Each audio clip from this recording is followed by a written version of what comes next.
Hello, may hapon sa tanan nga mga nagatanaw ug sa tanan nga nagapaminaw nini ato karon ginahimo sumala sa atong naandan mga kadzikapads na napulingsuon brother Jerry Kabalipadla. O tanan ako pangumustahon ako tanan nga mga higala ug sa tanan nga mga classmates igsuon sa unon igsuon sa pagtuo bisan nasa ka mga dapit mayong adlaw kaninyong tanan diha. Dining adlaw karon magahimo sa kita og usa ka suhito sumala sa balang kasulatan nga atong himuon kini dili ingon nga pagdaot sa tastag sa nato ka mga pagtuo. Pagdaot na ko gidaot na ko inyong tastag sa mga baruganan. Ato lamang tukiyon igsuon kay namay niingon uban nga parehas sa man ta Ginoo gituuhan. So magkita na lang ta dito sa langit. Parehas sa ta tinuhan parehas sa tao gibarog gituhan nga Ginoo parehas ra. So makita lang ta sa langit. Ingon ang balang kasulatan nga atong tanaw sumala sa gingon sa Mateo City versikulo sa kapitulo 7 na ingon makita nato diya nga maila ang kahoy pinagi sa iyang bunga. Ang mangga mga igsoon, mangga Cebu, mangga Carabao mangga, o kabayoon nga mangga, o Bisaya nga mangga, o apple mango. Kung wala pa na namunga nga mangga, dili nato maila kung unsa nga klase nga mangga. Pero maila nato na unsa nga klase nga mangga kung mamunga na. Kung mamunga siya og kabayoon, taas ang porma, maila nato kabayoon siya. Kung mabunga siya og medyo lingin o niya pula-pula, kana siya apple mango. Muna igsoon sa ato tastag sa kapagtuo ba tastag sa nato ka mga sikta o pundok maila pod sumala sa Mateo City versikulo 20 ingon diha ang mga bini ng mga propeta maila pinagi sa ilang binuhatan. So sa binuhatan maila. So dayon giingon diha nga maingon nga ang atong pagtuo igsoon ng atong baruganan dili maila nato tungod kay nagdala ka og ngalan ni Kristo, ikaw na mao'y tinuod. Nagdala ka saksi ni Jehova, ikaw na mao'y tinuod. Nagingon ang balang kasulatan Mateo City versikulo 21. Daghan tawa ka na ako Ginoo, apan dili makasulod sa ginharian sa langit, kato lamang na nagtuman sa kabubuton sa kuman. Sa ato dunay pagtuman, maunay pag-ila nga diin maila nato kung unsa ang tinuod ug kinsa nga tinuod nga tinuan pundok nga iya ni Kristo nga mo'y moadtog langit ug mo'y makalangit. So nining kaponon dadunat ta kamo sa aron mas landagan ta sa Balay Espiritu magampo ta. Dalaygon ka namo Ginoo ning kaponon ning adlaw itugyan namo mo kinabuhi landagi kung Ginoo magasulti ko pulong nga dili tinuis kung dinigikan sa langit no ni Balang Espiritu nga diktit kanako abrehi ang mga una sa mga tanaw mga tao nagatan-aw niini mga igsuonan mga classmate ug tanan uban pa mga igsuon ko natunta Ginoo landagi mga nahuna ang ilang magdawat sa Kristo personal mo luwas amin. Okay mga kahigala mga igsuonan mao ni ang atong pag-ila nga daghan kayo nga mga tinuhan karon nga moingon nga makita lang ta sa langit. Pero atong timan-an nag-ingon Mateo City 21 sa akong ingon sa unahan nga nag-ingon daghan nagtawag kanako Ginoo dili makasulod sa ginharian sa langit kun dili kato lamang na nagtuman sa kabubuton sa Dios. Muna igsuon mga higala na ato karon tan-awon kung unsa ang binuhatan, kung unsa ang taras ang tinuod nga pundok o sikta nga mga Kristiyanos, nga mga Kristohanon nga na nagsunod, muna siya ang tinuod ang nagsunod sa nabatasan ni Kristo. Mga ngalan-ngalan lang, ingon niya nga daghan mo adi nga dala akong ngalan, ingon si Kristo, palayo ka mo. So, tungod kay nagbuhat sila og mga daotan. Mga higala, dinitanaw na ito kung unsa ang tinuod ng mga pundok, unsa ang tinuod nga sikta pinagi sa nabatasan diya sa atong doktrina. Kung unsa ang doktrina nga masunod diya sa simbahan, mao na igsoon ang tinuod kung kana nakasunod sa kabubuton sa Amahan.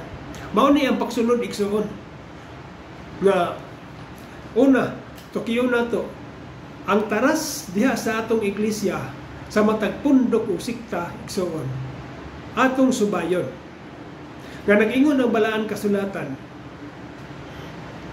Nag-ingon siya sa Marcos 7 versikulo 8 ug 7. Nag-ingon diha, "For you ignore God's specific orders and substitute your own tradition."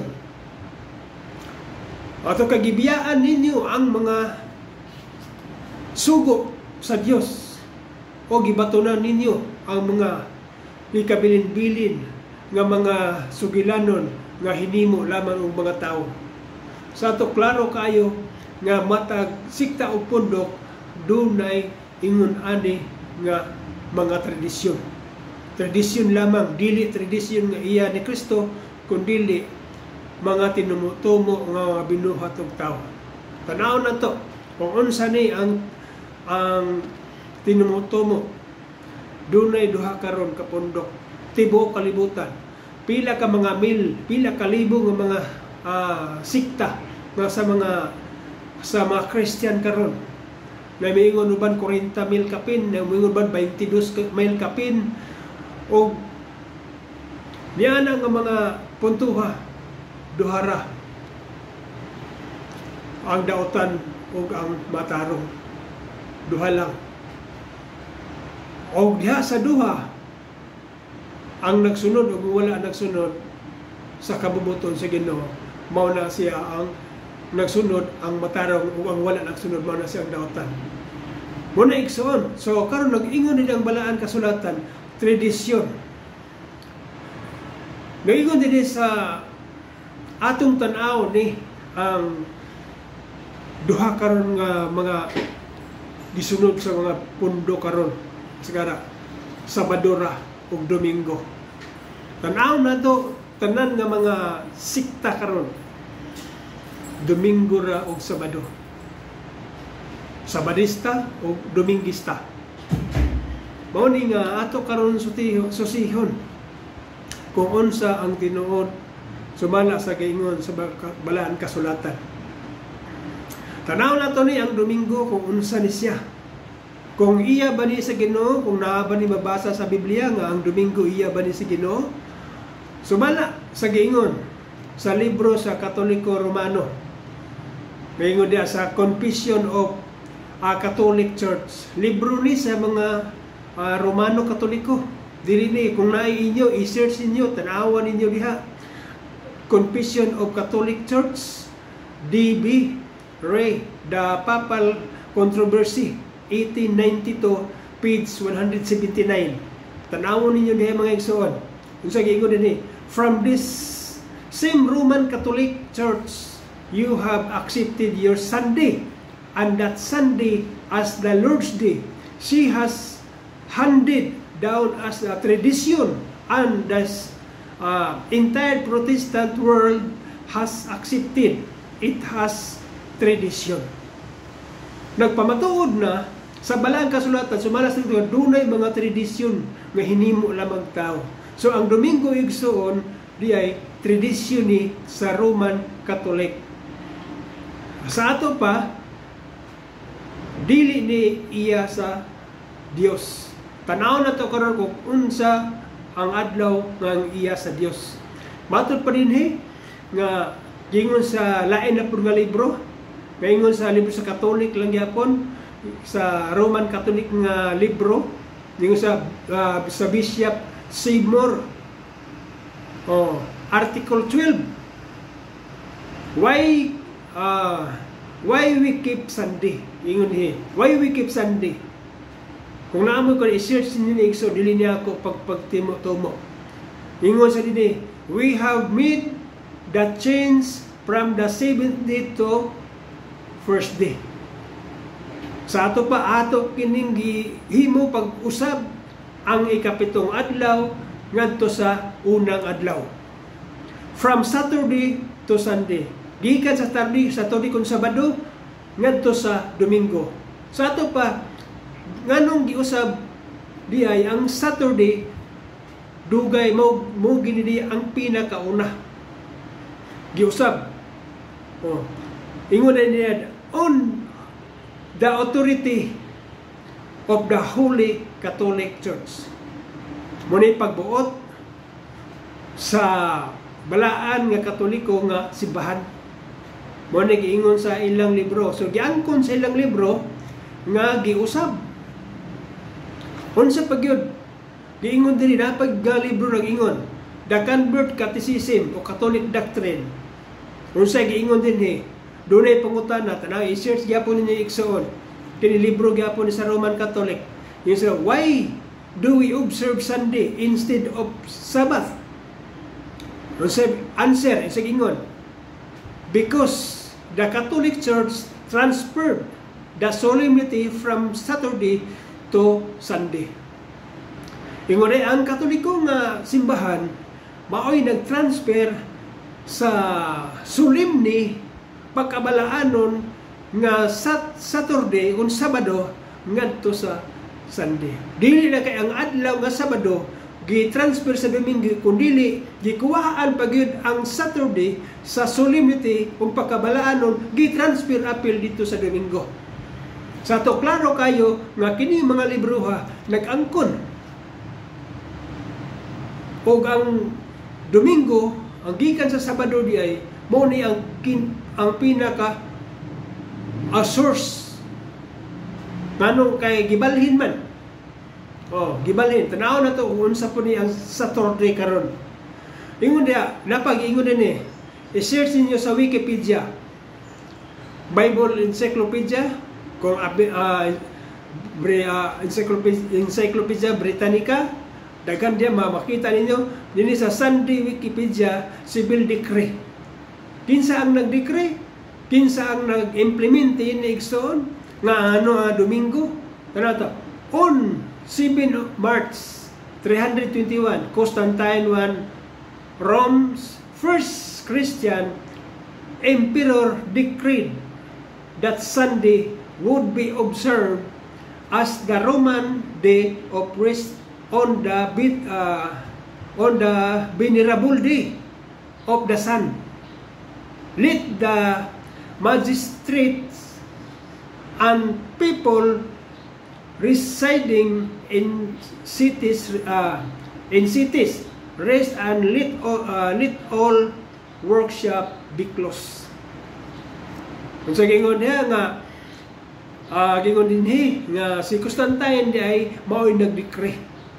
Nga gidikri niya nga ang Domingo mao na himuon nga rest day.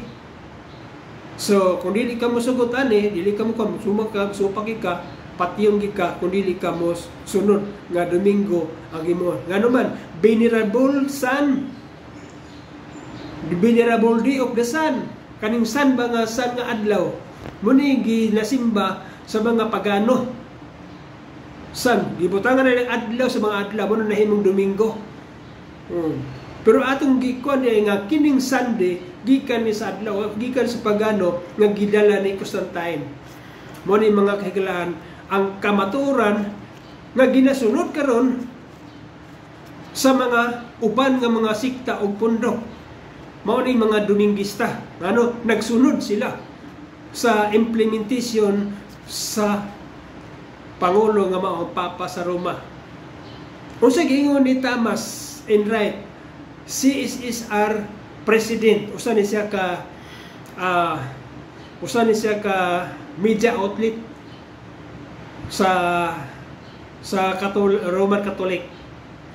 Unsa na ingon niya diya? Prove to me from the Bible alone that I am bound to keep Sunday holy. There is no such in the Bible. Ingon diri, it is a law of the Catholic Church alone. It is the law of the Catholic Church alone. The Catholic Church says, by my divine power, I abolish the Sabbath day and command you to keep holy the first day of the week. So kita na ninyo mga kagalang magkisunan, gibanduan kita, gibanduan ang mga katawhan nga mukip sa Sunday isip usa ka huli, the first day of the week. Gingon diha nga dili gini mabasa sa Biblia. There is no such in the Bible. Wala ni sa Biblia nga ang Domingo maoy himuon, apan it is the law of the Catholic Church alone. Balaod lamang ni sa Katoliko nga simbahan. So, na-prove na ito mga kalamigsoon nga kining Domingo di ay dili ni mabasa sa Biblia. O ang tanan ng mga sikta nga nagsunod niini, automatic papag sila sa kamatuoran. Kung sa giingon, nganong ang SDA, ang Seventh-day Adventist, mao ang tinuod nga patukuranan. Mao ang tinuod nga kamatuoran ang Seventh-day Adventist nga no. Ang Seventh Day mao nang adlaw ipapahulay nga iya si Ginoo. Ato na makita nga sukad sa pilmero sa pagbuhat sa kalibutan, sumala sa Henesis 2 bersikulo 2 paingon sa 3, may pahulay ang Dios sa adlaw ipapahulay. May pahulay ang Dios, iyang ipanalanginan ang ikapitong adlaw o iyang gibalaan ang ikapitong adlaw. So, klaro kayo sa pagbuhat sa pala sa kalibutan na ang ikapitong adlaw. Mauna ang kamatuoran. Mauna ang tinuod nga mailan nimo ang bunga sa iyang mga binuhatan. Mailan nimo ang propeta nga mini pinaagi sa ilang binuhatan. Mateo City versikulo 20. Muna igsoon nga giingon din gikan sa pagbuhat sa kalibutan ang Dios nagpahulay, iyang gibalaan, iyang gipanalanginan para ang mga tao nga mosimba sa ikapitong adlaw nga gibalaan sa Dios mabalaan usab. Kanang ingon ng Dios, pagbalaan kamo kay ako balaan man. Nag-ingon din sa pag-ingon diri sa dinhi sa kung unsay customary gikan sa pagbuhat sa kalibutan hangtod sa Exodo kang Moses nag-ingon sa giingon din na hinumdumi ang adlaw ipapahulay balaan na kini ug santusa. Ingon diya hinumdumi ang adlaw Sabado ug santusa kini. Sa ato pa hantod sa kang Ezekiel. Unsa giingon na Ezekiel 20:20, ang ikapitong adlaw balaan na kini kay mao kini ang timaan tali kanako ug kaninyo, nag-ingon si Jehova. Sa ato pa ang timaan nga mao ang ikapitong adlaw ipapahulay sa ato pa klaro kayo nga iya na sa Dios. Ang nagsimpa sa adlaw Sabado kun Saturday timaan na sa katawan sa Dios o sa Dios. Sa ato pa tataw klaro kayo mga igsoon. Hanto sa pag-abot ni Kristo dili ta makaingon nga giwala na.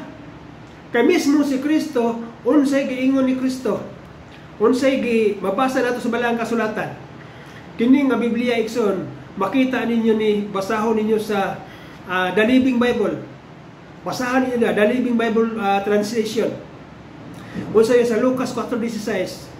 When he came to the village of the Nazareth, his boyhood home, he went as usual the synagogue on Saturday and stood up to read the scripture. Unya miadto si Jesus gurbisa pa sa Nazareth diin siya nagdako og ingon sa naandan og nabatasan miadto siya sa sinagoga sa adlaw Sabado kung ipapahulay mitindog og mibasa sa kasulatan.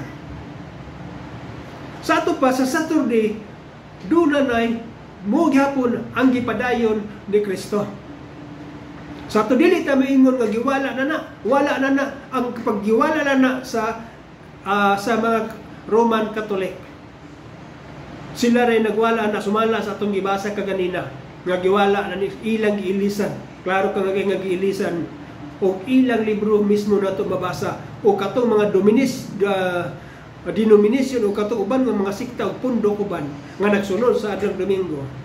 Subo makasusubo kayo mga higala, mga igsoon.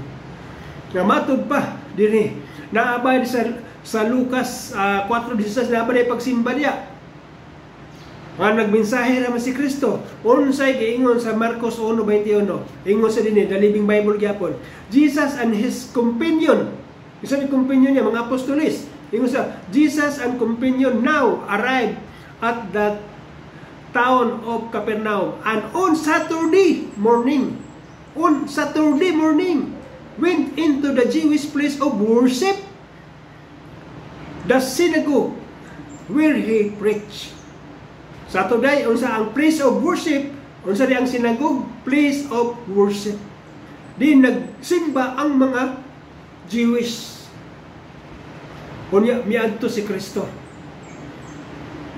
Mao gihapon, mibasa, mitindog siya o mibasa sa balaang kasulatan. Sa to klaro kayo, mga kaigsunan, nga wala ni Kristo giwala og nagpadayon hangtod pa sa mga apostoles. Hantod pa sa mga apostoles, nagpadayon paghihapon kini. Kaya nga no, unsay giingon diya sa Acts chapter 17 verse 2. Ingon siya diya, I was Paul custom, he went there to preach, and for 3 Sabbath in a row, he opened the scriptures to the people. Klaro kay igsoon nga mogyas ingon siya diha, og ingon sa iyang nabatasan miadto si Pablo sa sinaguga didto sulod sa 3 ka adlaw nga igpapahulay kung sa Saturday. Ingon diha nga nakiglantugi siya sa mga tao pindasikad sa kasulatan. Mo na igsoon nga dili kini mawala ang lantugi tungod kay gipagtuis sa mga tao ang balaang kasulatan. Bisan nagpadayon gikan sa sinugdanan hangtod sa kapanahonan ni Moses, hangtod sa Ezekiel, hangtod sa kang Kristo, hangtod sa mga apostoles, mao gihapon adlaw ipapahulay gyapon, ikapitong adlaw gyapon. Dili ta kay igsoon nga diha rataman ang adlaw ipapahulay. Labay mabasa nga di sa daan tugon gisugo kapag simba. Kay nagingon sa Exodus 20 bersikulo 8, balaano naman pahinumduman naman. Unsay giingon sa Levitico 23 versikulo 3 mo gihapon, the Living Bible. Ingon sa diya, these are in addition to your Sabbath, the 7th day of every week, which are always days of rest in every home, time for assembling to worship and for resting from the normal business of the week. Muna igsoon. Klaro kayo, tato kayo, nga dunay pag-asimbol sa pagsimba sa adlaw ikapito sa matag simana. Mato pa nila, maingon diha sa atong gibasa karon nga a symbol of worship, assembling of worship. So to klaro kayo nga nagsimba. Basahon pa ninyo igsoon. Mabasa sa Deuteronomio 16 versikulo 8. Unsay giingon diha, kinahanglan nga pagkakanon ninyo sulod sa unom ka adlaw ang pan nga walay patubo, ug sa ikapitong adlaw panimba kamo. Sumala sa gisugo kaninyo sa Ginoo nga inyong Dios. Ayaw kamo pagtrabaho diyan ang adlaw. Sa ato pa mga igsoon, mga higala, mga classmates, ang pinsay nagsugo sa ikapating adlaw nga ipagsimba, ipabalaan ang Dios. Pero sa Domingo mga higala, mga igsoon, wala gyud nagsugo nga ipabalaa, nagsugo ang Dios ipabalaan ng Domingo. Huruton pa nimo. Mato pa sa ilang libro gyapon nga basahon. Bisan gikan sa Henesis hangtod sa Revelation, di wa gid kay makaplagan diya nga ang Domingo maoy himong balaan nga adlaw. Ilahan ang libro nag-ingon ha. Sa Roman Catholic, dili nato pagdaot kun dili pagyagyag lang sa kamatuoran. Nga kani mga uban nga mga sikta mga pundo karon nga moingon parehas sa mata Ginoo, parehas sa mata magkita na lang ta sa langit igsoon. Tinuod ba yan na imong makita sa langit? Pero wala gani ka nakasunod ani igsoon, pasayloan lang kumingon ninyo nga di kita makaadtog langit. Kay maunay batasan ni Kristo, maunay batasan sa mga katawan sa Dios. Ilhanan kining adlaw ipapawlay sa Dios ug sa katawhan niya. Ezekiel 20:12, Ezekiel 20:20. Mao na igsoon. Atong mahibalon kung katong mga tao, kung kinsa katong malipay ba ang Ginoo, kung katong ng mga tao nagmasupilon sa balaod sa Dios, dili gid malipay ang Dios mga igsoon. Ay kining ikapitong adlaw gi-declare sa Ginoo nga balaan, iyang gipanalanginan gikan sinugdanan hangtod sa tunga-tunga, hangtod sa Kagristo, hangtod sa mga apostolis, hangtod pa sa bagong langit ug bagong yuta. Isaiah 66 kapitulo 22-23. Ang tanan nga maunod, ang tanan nga mga katawhan tibuok kalibutan ugma sa bagong langit ug bagong yuta dinhi na iplastar mga igsoon sa bagong langit ug bagong yuta. Ikapitong adlaw gyapon simbahon ang Dios. Musimba manluhod ang katawan sa atubangan sa Dios sa adlaw ikapito. Sa ato pagikan sa primero pagbuhat sa kalibutan hangtod sa tungo-tungo hangtod ni Kristo, hangtod karon, hangtod sa atong panahon, hangtod pa sa pagbalik ni Kristo ug sa bagong yuta, bagong langit. Ang adlaw ipapahulay mao sa gihapon. Na kung Domingo ka, first day of the week, atong gigawin na, first day of the week, giusab ang 7 day to first day. So klaro kayo mag-iusab sa Katoliko Romano. Wala ta nagdaot kaya may daoton man gud ninyo mo na daoton na magud. Kinsa ma atong tagaan ani nga mumangin nag-ingon, kinsa ma atong ibulgar nga mga ngalan nga tawo aron dili ta makadaot nila nga mumangin na tinuod sila maginag-usab. Mo ni igsoon ang mga tawo nga dili makasunod, tanaw na to, basahon nato sa balaang kasulatan. Maayong balita, Biblia. Basahon ninyo igsoon. Unsa giingon katong mga tao nga wala nagtuman pagsulod sa kapahulayan nga iya sa Dios, tanaw ninyo, basahan ninyo diya sa inyong Biblia sa Maayong balita Biblia, Hebrewhanon 4 versikulo 9 pingo sa 11. Unsa giingon? Giingon diha nga busa duna pay adlaw ipapahulay alang sa katawan sa Dios kay bisag kinsa nga magasulod o magapahulay uban sa Dios mo pahulay siya sa iyang mga buhat ingon nga mipahulay ang Dios. Busa maninguha kita pagsulod aron makapahulay uban sa Dios aron walay usa ka nato nga mapakyas pagsulod tungod sa pagkamasupilon. Sa ato pa kung dili ka mosulod sa pahulayan sa Dios nga maong ikapitong adlaw nga maong Saturday, Sabado, pakyas ka ug mahimo kang masupilon at tubangan sa Dios. Naabay masupilon nga makalangit igsoon. Wala. Duhara timan anato makasulod sa ginharian sa langit, nagtuman sa kabubuton sa Dios ug katong wala nagtuman.